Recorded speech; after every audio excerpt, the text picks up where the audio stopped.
Hello. Howdy doody. How's it going? It's going good. Welcome to the June studio chat.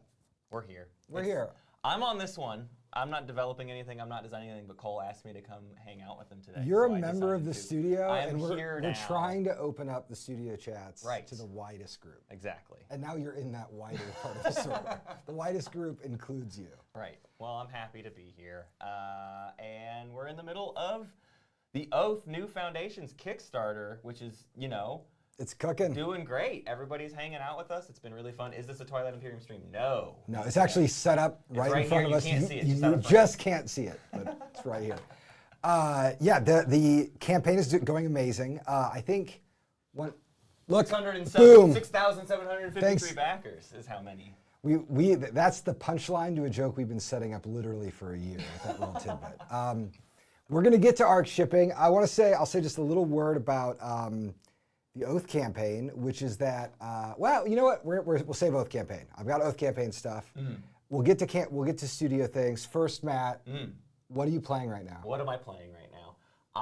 Well, part of it has been playing Surviving a Tornado in Northwest Arkansas and then trying to get back to the studio. So I was gone all of last week. You were. So my playing habits were somewhat limited, but I did get to do a bunch of Steam decking. I rolled credits on Animal Well. Ooh, so okay. We've opened up to the next echelon of puzzling. The B-sides, I've sort of, B-sides. Yeah, exactly, the Animal B-sides. Although I might be setting it down, I don't know. And I'm playing Tunic. Ooh. As kind of a follow-up. Have you played Tunic before? I had started Tunic, but never gotten super far. So now I'm farther in Tunic than I was before. When we were scouting out shows, so one thing that we do at the company is whenever we want to go to a show, we will send 2 people one year just to scout it out. And Nick and I, senior developer Nick Brockman and I went to PAX West in 2018. And we were working on The Mysterious Manor, and we discovered that PAX West, not really a good show for board games, but lots of video game people were there, including the people who were working on Tunic, and they had a Tunic demo. And I remember playing it, and I spent a bunch of time talking to the one person. The guy. I don't know his name. We had a great conversation about the experience of playing Japanese video games without translation pads. Right. And I, as a little dork, I was obsessed with Tactics Ogre because I had seen a tiny little image in Nintendo Power of a game that might come to the United States that never did. And so I sent a money order to some weirdo on eBay and bought a copy of it. Wow. Yeah. And then played through half of it using just a game fax. And so we were talking about this and I was like, oh, this game seems like it might be incredible. Yeah. And then I've just been waiting because I kind of want to do it for my with my kids, but they're not quite ready yet. Because I think it's hard, right? It's tricky. Yeah, it's got hard parts to it at least. It's the kind of thing where it's you're doing really hard puzzles, and then also you're gonna gate me with a really hard boss. You're gonna throw that into the mix where the rest of this game has not been particularly combat centric. Sure. Yeah, I heard there's a lot of duck and roll, difficult. Yeah, interesting. Yeah. Well, I love kind of those oblique puzzles, and one of my problems with Fez is that the oblique puzzles are cool, but they don't lead you anywhere, so you'll spend much time cracking an interesting puzzle in Fez, and then have no idea where to go. Sure. Whereas The Witness kind of daisy chains you through it. Animal Well too. Animal Well is very much hey, this is all cohesive. Every little piece feeds into the sort of the greater whole. But yeah, I'm Auden, my middle kid, has been playing Animal Well, and he's not at the part where I think it's gotten too hard, but he's he's having a good time. He's having a good time. Only other thing I've been playing, and it's not even been playing, but I've been watching, and I count that as playing if I'm watching a game. I'm watching a lot of Cities Skylines 1 videos. Cities Skylines 1. I love the Cities Skyline world because there's this dude on YouTube. I don't know if I should. I need you to explore that statement. Yeah. The Cities Skyline world. What do you mean? Yeah. So in the content creation of Cities Skylines, there's people that when you have built your city and you've mucked it up, you've made a mess of things and the traffic isn't working out, and it's just none of this is working the way I want. You send your save file to this guy, and then he will it's like you're calling in the city planner to be can you please fix this? There's a close down on I-35 and we have no way to fix it. And he just makes videos of all right, let's dive in, and he's just solving little puzzles of why the traffic won't go. Right. So it's funny, this actually relates to Oath, and I've alluded to this before. When I was in the very early years of graduate school, Minecraft wasn't yet out, but you could like buy it. And play it. It was like the 0.4 days or whatever. Yeah. And I was teaching this class that had a big digital component, and there were a lot of people who played video games in this class, and they would pass Minecraft saves on flash drives. Right. And it was like this magical moment that probably existed for 5 months before like at that point it was like kind of hard to just move files around and amazing. Yeah, so I'm happy to hear that is still a cultural thing. Still a thing. What have you been playing? My video game playing is exceptionally boring. I usually have like one old game I'm playing. I play through a bunch of the Dragon Quest games, and then my computer game playing is like StarCraft or Dota. And that's kind of all I do. I saw you playing Dota the other day. Yeah, so okay, there you go. I have an insight into that. And then like sometimes I would play, like I played Apex for a long time.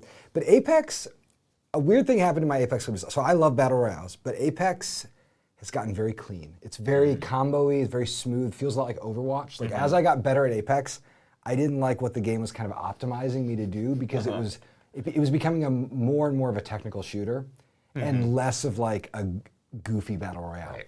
Yeah. And the kind folks at PlayerUnknown's Battlegrounds decided to re-release the original map. And so on a lark, a bunch of friends were like, hey, do you want to go play PUBG on the old map for fun? For fun, and like old times. That game is so good. Yeah. It was like, it's always been like a little, like the controls have always been like a little weird. Yeah. And it has a lot of features where like, if you have a long rifle and you like move by a window, your guy will like put the rifle up. And you could imagine a lot of that getting cleaned up in the way that Apex got cleaned up and got smooth. But it hasn't. In fact, it's like, it's weirdly tightened. Yeah. It's tightened into the weirdest parts of the game. And whereas Apex, like a lot of the game is around like the loot drops and how things kind of like sit in the world and all the fine balance points. Yeah. PUBG's like, there are plenty of guns. Yeah. You were gonna find something you're gonna be happy with. Man. And the game is so much more strategic than it's ever been. It's all position. Yeah.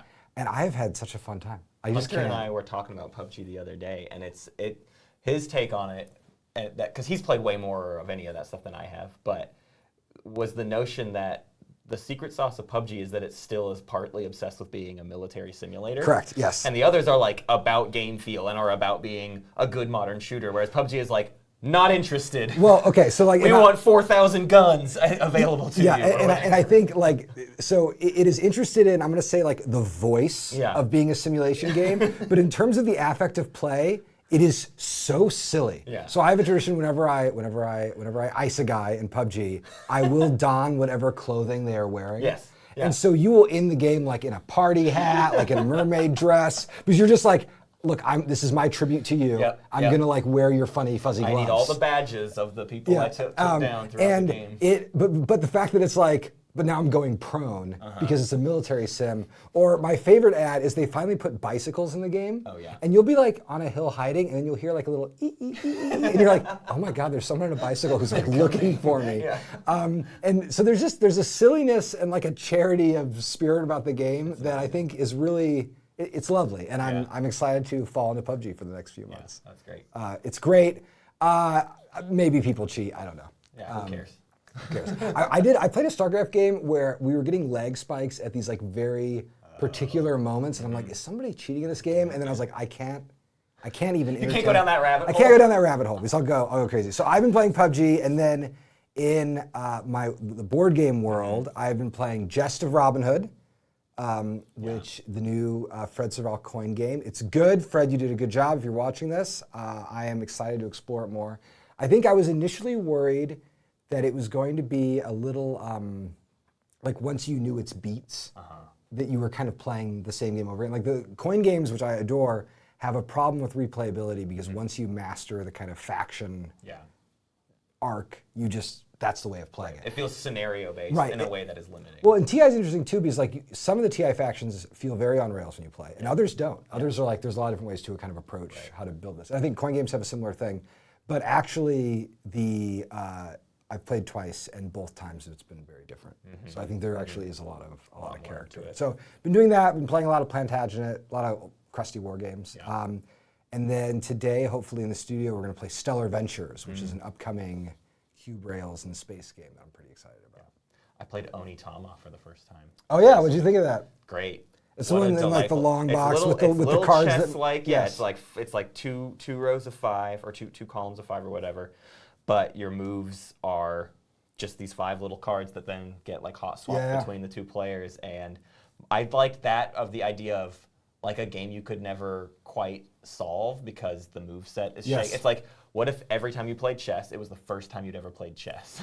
And you have to decide it's like that Fischer chess. It's like, you know, you have to learn that a rook is good or whatever, or learn that a knight is good, but that is this like one card that you're then vying for control over. It was delightful. I know with your kid is still a little on the young side for this, but like we have, with our older kids, we're moving into game playing, and I always assume, I think this is like the classic parenting mistake, that your kids are going to kind of be into the same stuff you were in with their age. And so I was, you know, my kids play board games, but not the kind of games I normally play. And then I've recently discovered that my oldest is like obsessed with abstract games. Like, does not care about Thunder Road Vendetta, has no interest in like, you know, climbing the Dark Tower with me. But we set up Shobu, and he was like, can we just play Shobu every day after school? And I was like, all right, we're playing a lot of Shobu. That's cool. So that Oitama might be the one. Yeah.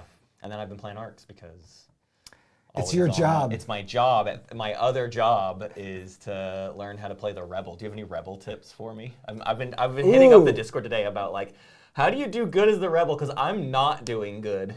The Rebel has the high-powered attacks, but you have poor coordination. You can only move 2 ships at a time, but you gain 2 additional. So like when people talk about fuel being the underrated resource.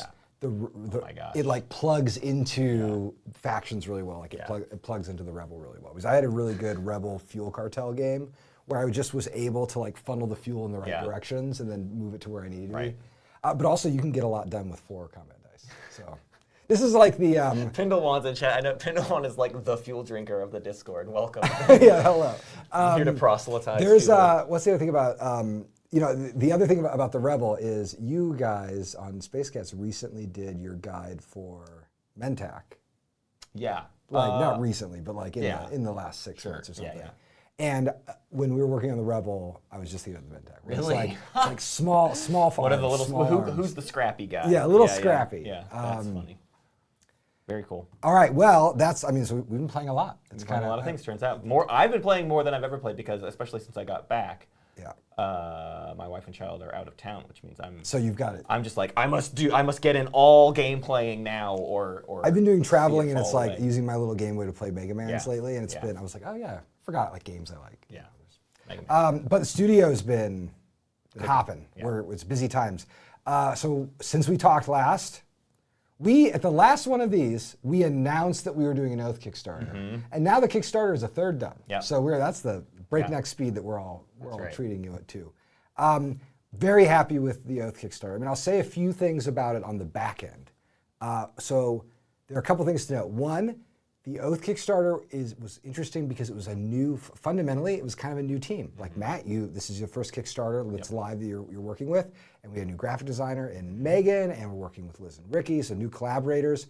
So there were just a lot of places on the back end of the campaign where people were doing things for the first time, and it's been fun. Things get done a little bit differently, and we all get to learn different things about. I hope differently is good. For Megan's and my sake. Yeah, differently is good because we had to. I mean, it was funny when we looked at it. The one thing I remember telling different people at the company was, if we want to do this campaign, because we're going to have a different staff, it's going to just be a little bit of a different campaign. Right. Yeah. And the question that we had about the campaign was how many people would show up. You just never know, especially, so expansions are these places where you are like, they're like physicals for the health of a game, right? It's like, how are things going there, buddy? How was last year? Right. And it gets worrying if you haven't been to the doctor in a long time, right? So Oath, is a game that came out during the pandemic. We've kind of moved on and worked on other things. And I would see in the Oath chat on the Woodland Warriors and in other Discords where I see Oath players, that people were playing Oath. Yeah. But we don't know if that's going to translate into like a desire for expansion. Right. And the biggest takeaway is that like there is a huge and vibrant community of Oath players who is excited to like go back into it. And so when I look at the funding totals, perfect. Back there, what that translates to, and this is something that I've written about in updates, I'm going to write more about it. that translates to studio resources that we can invest in the project. So if the campaign didn't do very well, then I would look at it and say like, okay, let's definitely deliver on our promises, but we're not going to take any wild swings here because I don't want us to get caught in a gigantic project that has like a limited horizon. Right. This campaign is suggesting that like we can follow whatever thread we need to follow, and the studio is strong enough that in the past, if we wanted to invest more dev resources in a game, it meant just taking longer. Yeah. Now, because we have a much deeper bench, it means applying more development talent and editorial talent to the game. So we have lots more stuff to say about that, but just I want everyone to know the campaign is like, it is done so well. We are all so grateful for all the support you brought us. And on that note, to celebrate it, we're gonna have a fan art contest announcing soon. This contest is only for people in the US. This is because countries have laws about contests. Yeah. And it's not our fault. We are not lawyers. And so we're doing a fan art contest. You can submit anything you'd like. The prizes are essentially pledges for the new content. Content is due by midnight on the 13th. And then the following day, we're going to have a stream just like we did with Root Marauder, where we're gonna show off things and talk about it. You can submit anything you would like. Mixed media, give me a noodle sculpture, put on a play, make a video, write a song, draw something, we don't care. And we'd just love to see the sort of things you come with. I mean, somebody already made an Oath cookbook, so you may not want to go on that path. I'm partial to a puppet show, so feel free to do with that. You know, I won't give you all of the material, but just Oh yeah, if someone I'm putting it out there. If someone could make a board game, that'd be great. Just make us a game. Just call it Oath New Foundations. Yeah, perfect. See what we get out of it. That's good. We will totally give you a credit.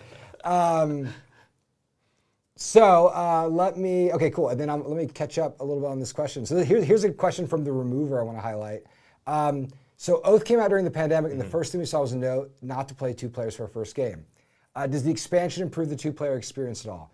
This is an interesting question. Sort of a fundamental question. It is the fundamental question of the solo product. So Oath was a game that was made during the pandemic, but it wasn't made for the pandemic. Right. So like it wasn't like we went and we were like, oh, Oath, we're going to make this a really good game to play at home with your like partner or friend that you're social, in your bubble with. Right.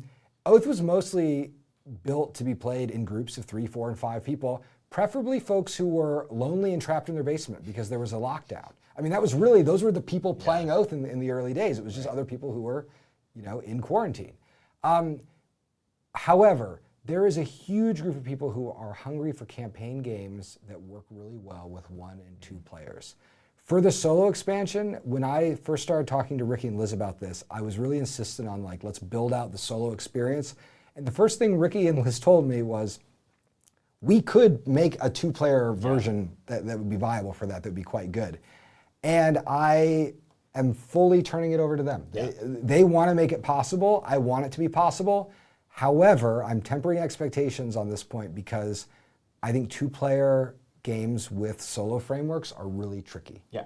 Liz, so you can go read Liz's design diary about it that she posted today, and she kind of goes in detail about this as well, which is to say there's what they've currently got working is like a role that can just sort of like step in for a player, and where they're playing around the most is the notion of like having a solo experience means it's really a 1v1 no matter what you do. So she gives really good details about like, we've actually made something where at 2 players it's working interestingly because it's 2 versus the 1 or whatever. It's actually the 3-player game, and then to go down to the solo means you're fundamentally rethinking the structure of that and what the feedback loop is and all of that. And so it's a, I think a lot of games you see them be like solo and 2-player are kind of fundamentally the same, and it sounds like what Liz and Ricky are doing is slightly different than that tradition, and so I think that's they're trying to figure out if the expansion content will improve the 2-player experience. And this is a moment where like I want to give them the maximum amount of room to maneuver. So we've been, like in a lot of our Kickstarter copy, we have been pretty open and pretty flexible because I don't want them to get halfway through the project and be like, wow, if we hadn't committed to this, we could do something really neat. Right. And so there's always a balance when you're running these kind of pre-orders between giving freedom to the creative team and also making sure that supporters know what they're getting. Yeah. And it's just a thing that you have to balance. I mean, one thing that I want to just underline, Ted and Ann, who do not normally come on design streams, but have occasionally. Mm-hmm. So Ted is the kind of business manager for the company, and Ann is our production manager. I'm messing up their titles, but that's been the areas they work in. They have worked very hard to create a product profile and a business strategy that is so flexible, so that we have the ability, kind of like behind the scenes, to make sure we give y'all really, really good value. And if we also want to reinvest in the core product, and you know, like, hey, let's assign some more dev resources onto this, we have the ability to do that. Yeah. Sometimes what happens, this is especially true of companies new to the crowdfunding space, they will promise very specific things, and then in the course of development, they're like, well, we promised a custom like sparkle die that's semi-transparent, and so now we need that. Yep. And you've just removed a really important tool from the dev team. So we always try to stay a little loose. Yeah, definitely. So someone asked about if we're altering the Clockwork Prince or if the adversaries is going to do its own thing. The adversaries are built on top of it, basically. Yeah. So like Ricky and Liz have the benefit of looking at the bot design that I did and reacting to it. Yeah. So there are places where some ideas have gotten borrowed and remixed, and there are other places where it's been reacted against. Right. So, you know, in the same way that you can see little elements in Benjamin Schmaus's bots for Root from bots that I worked on Root, you know, that stuff is important, but we're not working on some kind of crazy reverse compatibility for all of it. Well, and it's not directly replacing it either. Like, it's not intended to be like, you'll never use Clockwork Prince again, you'll use the Clockwork adversaries. It's like, there's a theoretical room for all of it to work or not, you know, that I think that's what they still have to suss out, essentially. Question about the trailer. Okay, good. Oh no, you've provoked him. Help! Perfect. So I'm gonna answer very quickly the question about the walkthrough. New Horizons will not have a scripted walkthrough in the way the base Oath did, or likely won't, but we will have a lot more pages in the rulebook to describe different ways to plug in the content, and just to be kind of very frank. But building a very articulated walkthrough was very difficult for Oath, and I think it did a good job. For an expansion, it's not necessary. Yeah. It's not necessary. Okay, Seb's Ring. Great job.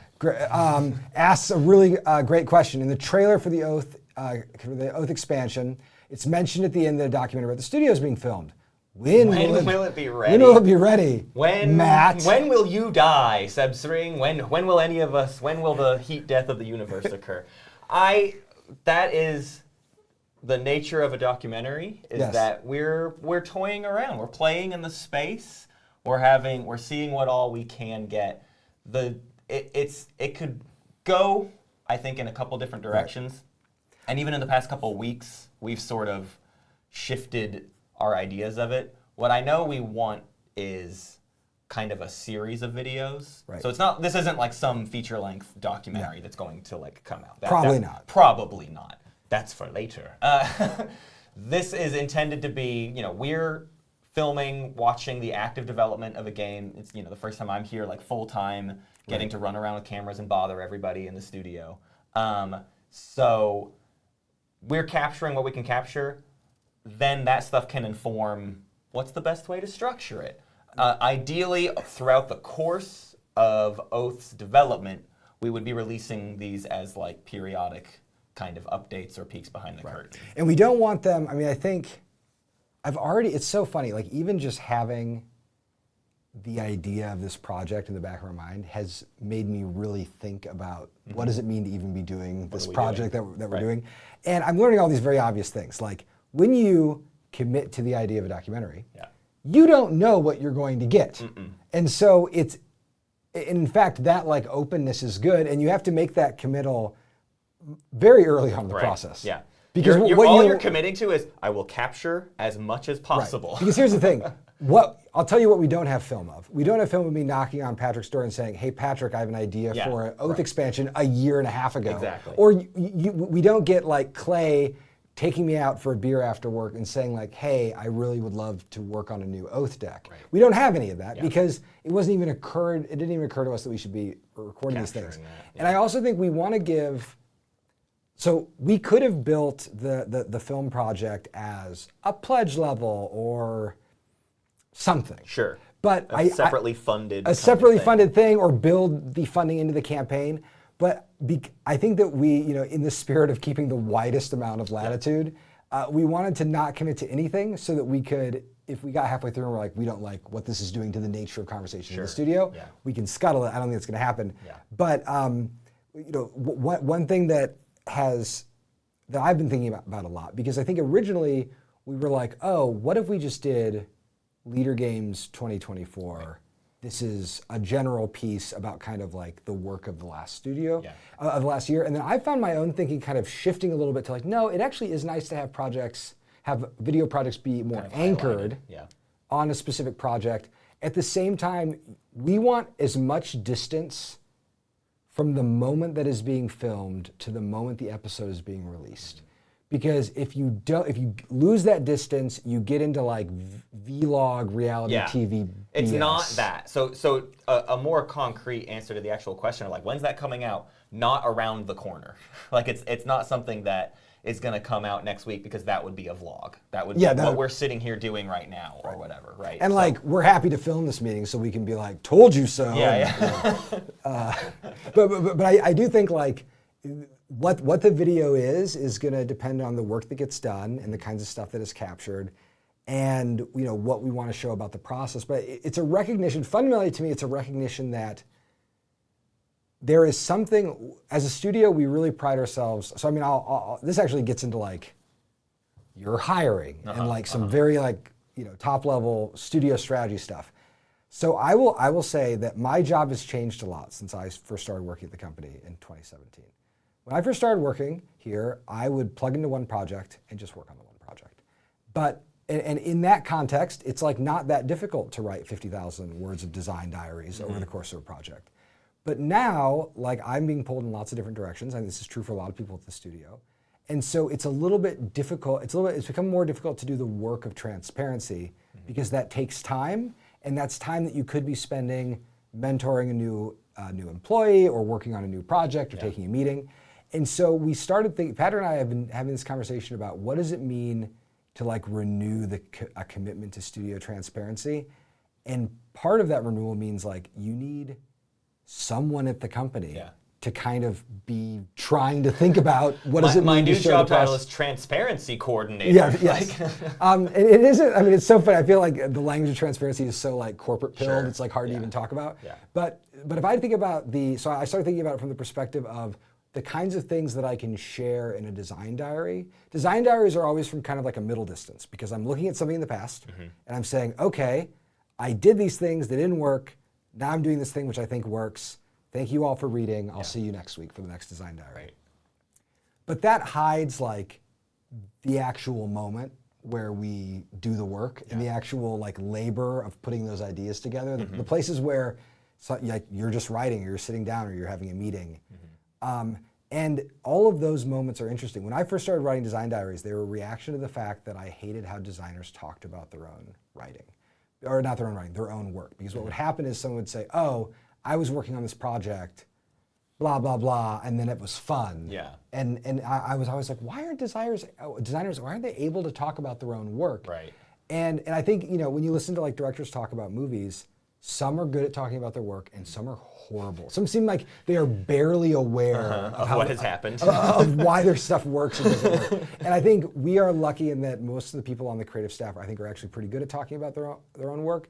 But even in doing that, a lot is getting hidden just because you can't show everything. And this is an effort to like kind of expand that out. Well, you're always writing too from a hindsight 2020 perspective. Like I feel like I've even noticed that in your design diaries. I'll read some and like I have no citations here, but I've found little contradictory, like you thought this at one point, but then like, your opinions and your moods shift over time. And so it's funny to try to trace those courses, like, track all that.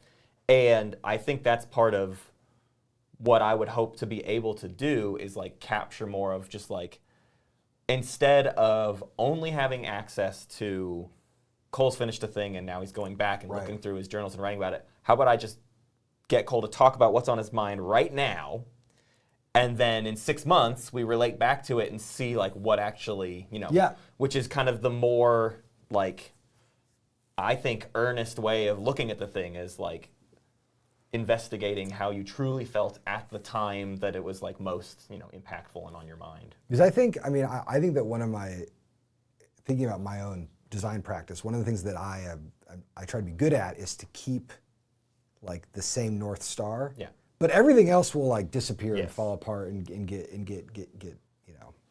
just kind of mix. And I think that like actually seeing, it's so interesting. Oh, this is a good example too, because people in the comments and on forums will bring up like, oh, this oath mechanism.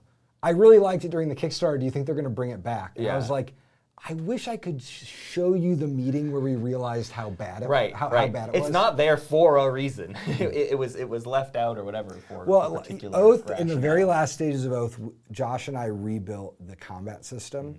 And I wish I could have recorded those conversations and just like had cameras on us for the 48 hours we worked on it, because it was just interesting. It was just, we were really confronting some of the like core, the kind of core math of the game and having to sort through it. And I think that kind of stuff is useful if you are interested in the craft of making games. And so we're definitely inspired by a lot of the work that we've seen other studios do in their own documentary features.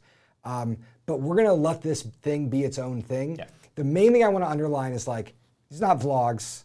We're not starting like a little reality feature. Like I don't want like a weekly drop. Yeah, it's not like, every workplace has its share of like, I don't know, I'm gonna call it like petty drama.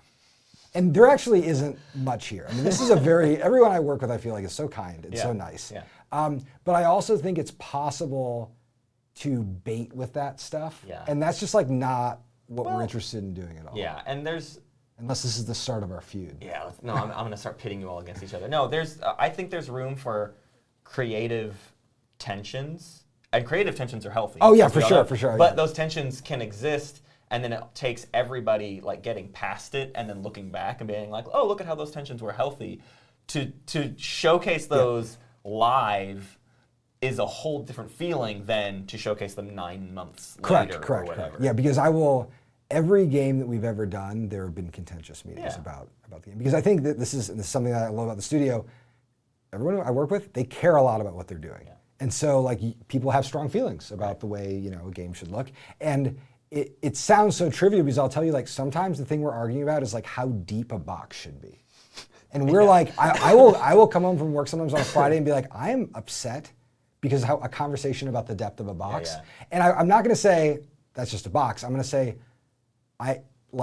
we'll see how this resolves. Right. Because I do think that there's just a lot of value in kind of displaying those tensions. Okay, so let's round out some of the Oath stuff. This is a great question from St. Lou Games, which is, will the new Oath content fit in the original box? Is the box something that we're thinking about in terms of our design limitations? So yes and no. The box is something that we're thinking about for sure. And everything that we have planned right now will fit in the base box, ... but. It's possible we come up with some wild ideas and new ways of sorting this, and it might make sense for us to include something like a new box organization system that has like a box lifter, like what Thunder Road has done, or approach the box problem from a different angle. I want people to know that generally we are committed to providing players with a pretty good way of storing their games. It's funny that like people use Root as a counterexample because they'll say like, well, where's my Root big box then? And I want to tell them like, if you've ever put Root in a backpack, you know that we're pretty serious about like the content fits in appropriate sized boxes. Right. And like, no, I'm not necessarily going to tell you how to like carry your entire Root collection from one place to another, but Root as a game is like pretty portable. Yeah. And there are lots of different ways that you can organize it in those boxes. We will be applying that same care to Oath. And if you're curious what that might look like, I can't wait for you to get ARCs, because ARCs has a really well thought out box storage system that uses a small root size box for one purpose and also has a big box solution back there. And so, I think this is something that we are committed to looking at closely. We are not going to just wave it off, but we are months from really getting into the weeds on that. Yeah, I can envision ways that box gets reutilized too. There are plenty of things that could be done. But there was something up earlier about other stuff getting included in the oath. That one. Da Vinci. How can you tell us when a system you're ideating has the potential to be expressive enough to create interesting and deep content for? Much of my prototype has been, while clever in the actions, fairly surface level and uninteresting. I wish there were a really good answer to that question. Yeah, it's a big ask. There was one above that too. Well, here, you find that one out, but I'll answer this because I think it's a great question, because I think sometimes when you're doing design work, you're trying to project forward and imagine what the game is going to look like when there's good content and when the game is being played by really experienced players. And that is hard. And I wish I had a recipe for how to know, or for how to know if you were. I mean, sometimes I feel like when I listen to people who work in music talk about it was catchy and it was I had a good beat. I'm like, I never really know what they're talking about. But when it comes to a game, I'll sit down and play a prototype and I'm like, I could see this really singing. And I mean, the work of the designer diaries, spoiler, is the attempt to articulate that. And I'm not there yet. And I don't even know if I had to write a book about design, I don't even know what I want to say, because I feel like I still don't have a full understanding of what makes something compelling. I will say very specifically, because I know, Da Vinci, your question is anchored by your own design work. When I'm working on a game, before I start with the mechanisms, when I'm just working on the idea, I will usually think about or write out scenes, ideas that I want to exist within the game. And then when I have the basic mechanical framework built, I will go back to those scenes and ideas and I'll say, is this game expressive enough to build those? And if it isn't, I will break it down further and ask myself, these scenes are fundamentally nouns and verbs. What nouns and verbs am I missing? And so things like, a lot of the language in ARCs, for instance, about raiding, purging the court, and the way securing works, those were verbs and nouns that were missing from some earlier versions, some earlier versions of ARCs. But it's not perfect, and it involves, I think, fundamentally thinking about all games not as puzzle boxes, but as languages maybe, and then asking yourself if your language is robust enough to tell the kind of story you want. And I think one of the most common mistakes that I see designers make is they get the idea in their head, and then before they have a chance to really broaden and get to the fundamentals of their idea, they rush to the development and design stage. And they start building a deck builder or something. And then they're surprised when their deck builder just sounds like Dominion. And isn't their cool ninja game that they were imagining. And it was because you built a deck builder, none of those words are actually at the service of the core idea of the game. This was the other one. Gosh Milk says, when making the base game of both, were there ideas that were maybe too big in scope at the time, but are now being revisited for the expansion? Do you guys see making more Oath expansions? You sort of halfway address this of saying, there are some things that exist in the design that were left out for good reason. But. So the very first, Oath has a very funny development history, which I've not really talked about at all, but the game was constantly failing. Basically, but this is 6 months before the Kickstarter started. But basically what would happen is I would work on a version of Oath, and within 3 weeks it would be just completely dead and inert. One of the versions that failed right before the game started coming together, and actually it was saved by my brother and one of my good friends, Chaz, came to visit for a long weekend. We just worked on Oath all weekend. And at the end of it, I was like, oh, now we've got a system that's operating. We had a system where Oath, the Chancellor had different systems of governance, where it was monarchy. And the monarchy had its own little board and its own victory conditions. So this is before. The oaths as they exist now in Oath are just victory conditions. They used to be both victory conditions and governmental frameworks. A lot of that went away, but it's weirdly coming back through the Foundation system. So it's kind of been broken into small pieces and then hidden in other parts of the expansion. And then on the question of future Oath content. So this campaign's performance suggests that not only should we do this expansion and do it as best we can, but we should also be careful in the course of development to put knobs for additional things in the future, and this includes more denizens because there's definitely more room for more denizens. We have such a deep bank of them already, and there's so much more work that we can do. But also things like the foundation system can be very easily expanded. And when we were working on this project, we did a preliminary dev review. Normally, before we go to crowdfunding campaign, we have a really big dev review where we kind of try to go through the design very carefully, make sure everything plays well. For this project, because things were earlier on in the development process, we didn't do a full dev review. We did like a partial one where we looked at every element and we just kind of guessed how hard it would be to do. One of the things that I had built were some asymmetric factions, and I had one of them at a proof of concept, the kind of invader faction. There was a proof of concept that was basically a full outsider, like an exile's exile, that could come in and then become indoctrinated in the kind of world structure. It sort of worked. The proof of concept, like, it sort of worked.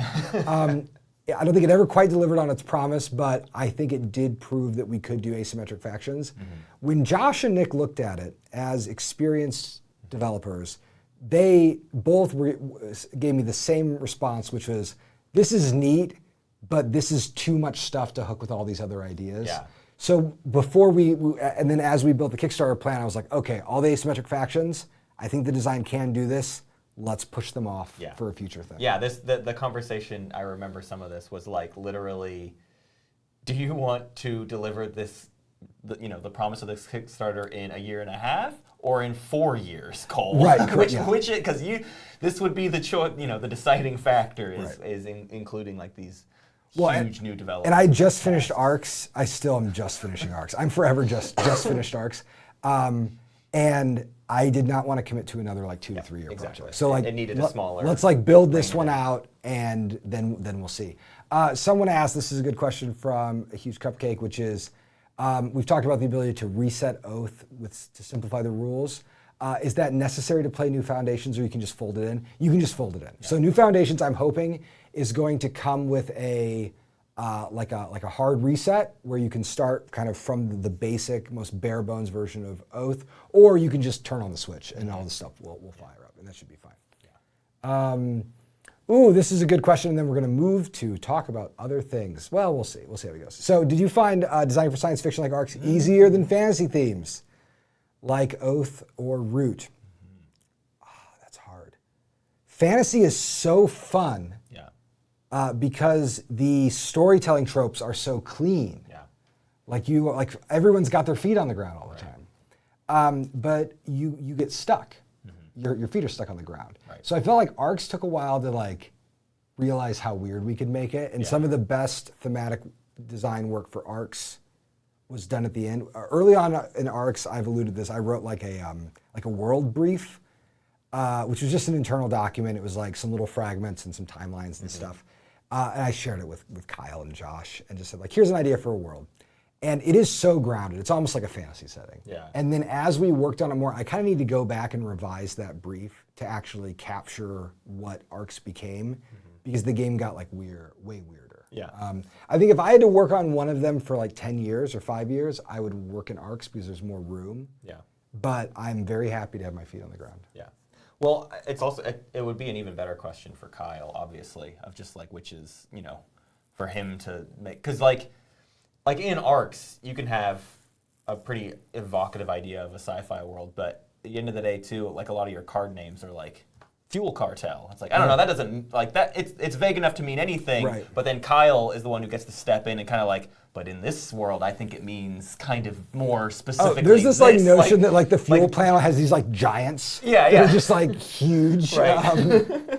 And I remember you talking about Oath too, was like, getting away from, you guys made a concerted effort to like, this isn't like a dwarves, elves, orcs fantasy setting, and what do you do within that? I think the Oath suits are such a fun, specifically interesting way to retranslate the tropes and add a new context. Like I love the Hearth suit because of just like how it makes everything feel surrounding it, and that's like not some, standard fantasy setting. And I want to underline this, like that was Kyle's input. Like when we were talking about oaths suits, I tend to think very geopolitically. And one of the things that originally with Root, we really wanted the factions to not feel like they were linked to a species. It was really important.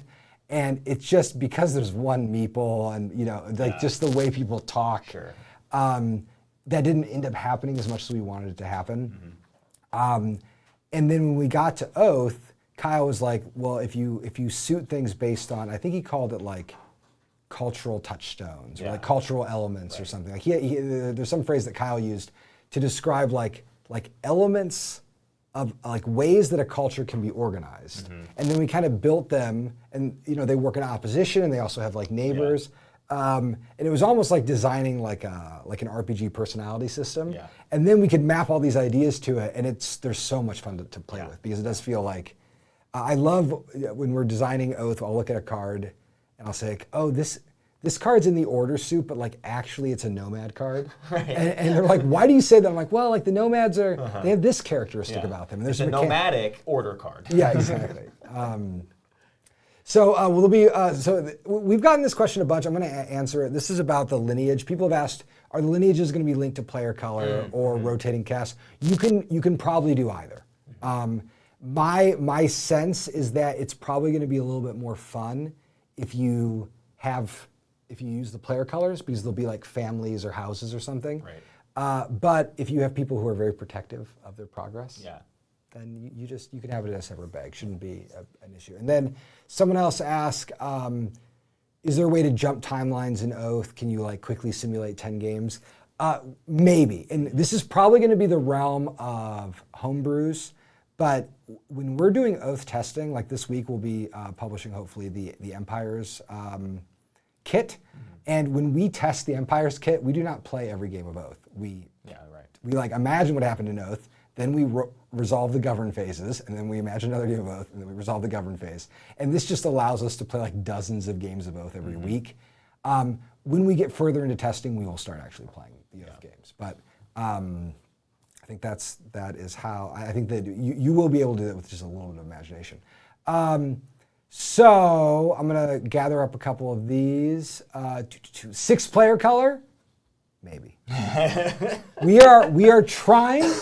It's something that people want, and I like the idea of it. Probably not more than 6, but we might have one more. Yes, we'll see. And then, is it possible for someone who is competitive to enjoy Oath?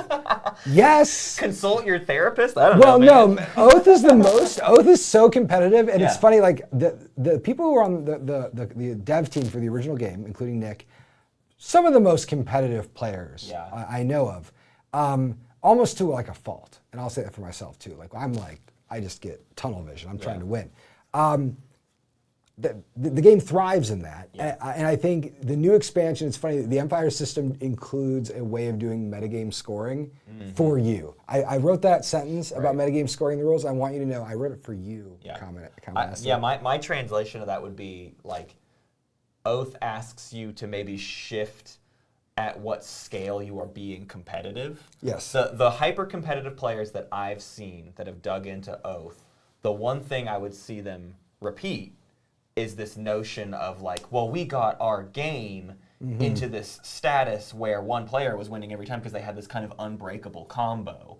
And my response to them would always be, well, have you spent a game breaking the combo? Like, yeah, maybe if all you care about is this single game in front of you, the game can get into funny board states that don't reward the people who basically think outside of the box. And it really does come down to, you have to consider the impact on the whole world. Maybe it's a generational project. Maybe it's a generational project, and you are prepping to break this down so that then the future games can be different. So I'll say a quick word about how the Empire system works, and then I'll gather a couple of these questions. So the Empire system basically says every Empire in Oath is identified by a bag of 8 tiles. In each game, you're going to draw out 4 of those tiles and resolve them.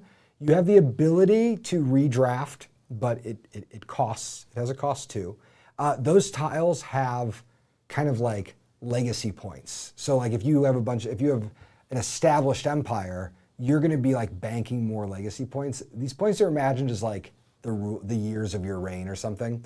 But you could now record how long the different dynasties have been going. So I could be playing a game and be like, wow, this empire has lasted 80 years. And then you come on, your empire lasts for 10 or 15 years. Now I'm back, baby. Yeah. And if you want to have that kind of metagame scoring, you totally can. Yeah. However, the rules will be clear that like this notion of like the scoring, that's for you to do with whatever you want to do. It's not. I'm not going to try to design a metagame victory condition. So I'm going to talk about some of the other projects. Right? Because we have other things going on, believe it or not. Okay. So Nick and his team have finished Ahoy. Yep. It is in the final stages of pre-press right now. We just got some photos of samples. I think it probably has like a week or two of pre-press left to go, but we're getting very close, y'all. The Ahoy stuff turned out exceptionally well. Yeah. It's going to knock your socks off. We don't know precisely when we're going to ship yet or anything like that, but know that Ahoy is done. When you finish a project here, usually we try to offer people on that team a few weeks of repose to not necessarily take a vacation, but like if they come in and say like, I'm just going to watch GDC talks all day, I'll say that's all right as long as you watch mine once. But we want them to actually like have time at work where they're able to just kind of stretch their mind out, work on a weird project. You know, if they are like, yeah, I've had this game on my shelf, I've never learned it. I'm like, yeah, cool, come to work, learn the game. Nick is in that period right now. Yeah. So he posted on Twitter some projects that he's working on, including an interesting tactical logistics game, which I will let him talk about more if he wants to. We talked earlier about we don't have that meeting of you going into Patrick's office and saying, I want to do an Oath expansion. I'm getting that with Nick. You know what I mean? Like, you're getting that early stuff. I'm excited because like it is cool to see like, you know, I've been here since Nick was finishing Ahoy and he's getting off of it and he's sort of like, now just expanding his mind on this new thing. It's like, okay, cool. Let's actually see where this, where an idea starts. And these are projects that like, I don't know if this project's going to succeed. I think it's worth spending the time on. But when anyone works on a project on studio, I always want to tell them like, it doesn't actually matter if this turns into a published game. The work that you're doing on the game is it's just really important. And there are things about it that are really neat. So it's a logistics game. It has hexes, it has scenarios. And it's doing some things that I haven't seen other games do. So that's all I'll say about it. And it's super early on. So Nick is working on that. Josh is, now that he's done with his editorial work on Ahoy, he is off in Rootland working on his new factions. I would guess that the new Root factions will start percolating their way into testing later in the summer. I think it's interesting, the Root testing community is actually like parallel to a lot of our other testing communities. So I'm not worried that he's going to take some of like the Oath testing bandwidth. But he's making great progress. And so currently the expansion is imagined around with 3 factions. So instead of like a new core element, there's just 3 factions, and it's encouraging. We will see how it develops. I get to see some of it on Friday. Oh yeah, I so badly want to watch that game, and I have so much Oath stuff to do. So I might just lurk on the Discord.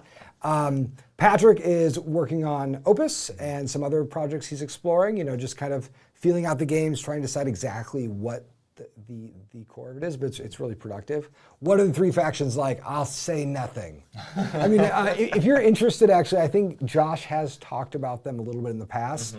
They are more political and more like the Riverfolk and Lizards than they are like the Lord of the Hundreds or the Keepers or the Moles or anything. So it's very much, I think, this is a post-Arcs expansion. In the sense that I can see Josh Josh did a lot of content design with me when we were working on Arcs. Some of those lessons I can see in the Oath, in the new Root expansion and the Oath expansion too. So that's what's happening in Rootland. Someone asks, when is my talk getting out of GDC's vault? I don't know, man. You should start. Can someone start like a petition, like a change.com petition? Because I want it out, and I don't know what to do. And then update on Arcs. it's shipping. It's like happening. It's like people in Australia have it, and in the U.S. people have started getting shipping notices too. So by the next design chat, y'all are all going to have opinions about the Rebel, and you can help me. And we'll talk Actually, about it. It'll be too late. Yeah. I'll have to decide what my next guide is about. You can get on me then. Yeah, it's yes, good. Arcs in Friday Utah, in Utah. perfect. See, it's happening. Yeah, I am so thrilled for people to flipping get their copies of Arcs. It's just I just can't. I mean, we have been enjoying it for so many years at this point, and I'm glad you all are going to get it. For stuff on the horizon. This is a good question about. So, hey, I'm Bode has a great question, which I wanna elevate here, which is: are you guys afraid to run out of bandwidth for new games with the continued support of previous titles? That is a totally reasonable thing for us to worry about, and it is something that we think about. We do not want to ever get in a situation where we are supporting a title more than once a year. And so by having that rule, we give all the titles like space. Yeah. So, I would like, in my capacity, I'm trying to encourage a world where we kind of have a year that spotlights a new release. Like this year, we'll have Arcs, obviously. And then next year, most of our releases are going to be expansions for previous titles. The year after that, we'll have some new stuff. Right. And so if we just kind of do every other year, then if there are audiences for these games, the studio grows to make sure that we have bandwidth to do this. So some of that has to do with studio growth, but we also, there will be a point, if we continue to enjoy steady growth for the next 5 or 6 years, there will be a point where we'll have to say, like, does this line have to sunset? Yeah. Or because we don't want to keep growing forever, obviously. And my sense is that all games have life cycles. Right. And so, we just, I don't want a game to sunset until the audience decides that they want to move on to something else, and that's fine and healthy. Right. Okay. Couple little notes about things in the future, and then we will probably get ready to sign off here. So thing one, I will be at Origins. Sort of. We're not boothing. I'm just going to be hanging out. I will be doing an event on Saturday morning. If you search my name in the Origins events, you can find it. But it is about using fantasy tropes in game design to talk about controversial and tricky subjects. So there are still seats available. This is being run as part of the Origins Education Summit, but it's on Saturday morning, bright and early. But I will be there. Maybe I'll bring donuts or something. It's going to be a lot of fun. I'm excited about it. And then also, I will just generally be like around Origins. So if you bring a copy of Arcs, maybe we can play. Drew and I are probably going to sneak away and play some war games at some point. Will the talk be recorded? I do not know. I don't think so. But yeah, I'm going to be at Origins. I'm excited for it. And then the big news is that we will all be at Gen Con. Oh my gosh. It's going to be nuts. It's going to, I've been the one tasked with like organizing some of the Gen Con stuff. You all have, the events are all booked up. Sorry to everybody who wanted to come be a part of it. I will say, show up at the door anyways. I don't know, man. Especially for the Hootenanny. There's a thing each evening where it's kind of just open play, hang out with people in the Leader Games room. And like, I'm not going to be persnickety about whether or not you got a ticket or whatever. If there's room in the room, come hang out with us. So not too worried about that stuff, but it's going to be a wild ride. We are number 2 or 3 on the BGG. Oh yeah, Gen we should be Con dropping hotness, that. Someone right? drop that in chat. Thumb Arcs. Let's climb that hotness. Yeah. We are Hunter's goading me. There's also actually literally just today it was posted. There will be a this isn't Leader Games. It's okay. But there will be Someone a asked Space me Cats about Peace the Turtle live show, 2 of them, Thursday night of Gen Con that people can go buy out. Have you decided the themes of what you're going to talk about? Or is this just no, we never do. Okay. So it is traditionally the road trip to Gen Con.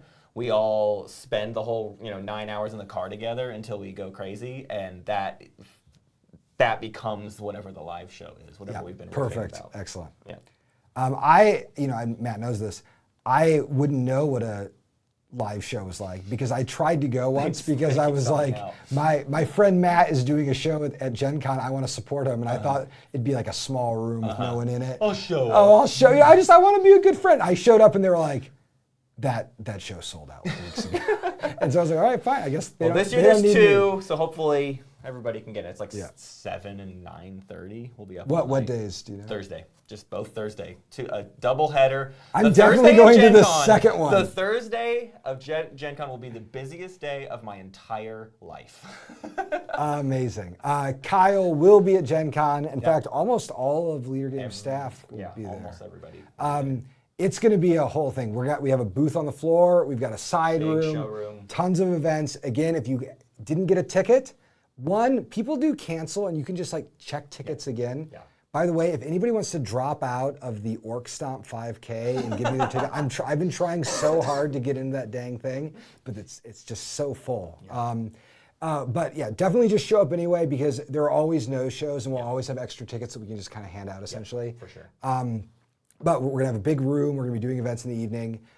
We have never had a Gen Con like this before, so this is a new. Yeah, I will not facilitate questions about how to get a copy. You show up and you try to get one. We will be selling lots of copies of ARCs. Yep. But it's going to be almost kind of a learning experience for all of us, because this will be quite a big release show, and it's going to be a different kind of thing, because we're also going to have some at the room, have some at the booth. Right. And like ARC's pre-orders, obviously folks here who are backers, you're backers, but ARC's pre-orders will be shipping after Gen Con. Mm-hmm.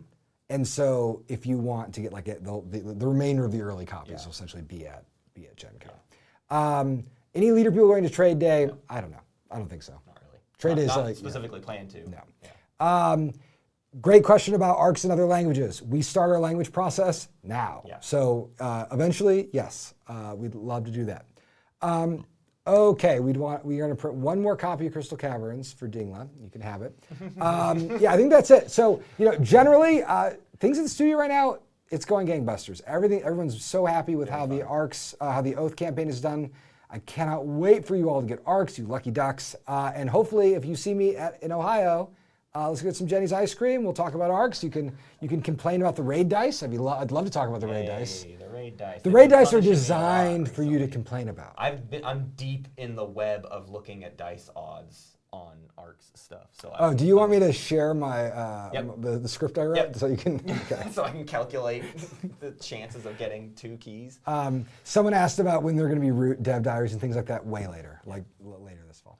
Okay, cool. That's it. Well, thank you all for joining us for the June chat. We will have more Oath content coming up this week. We've got kits for the Empire, kits for the Solo Bot. I'm going to write a design diary later this week.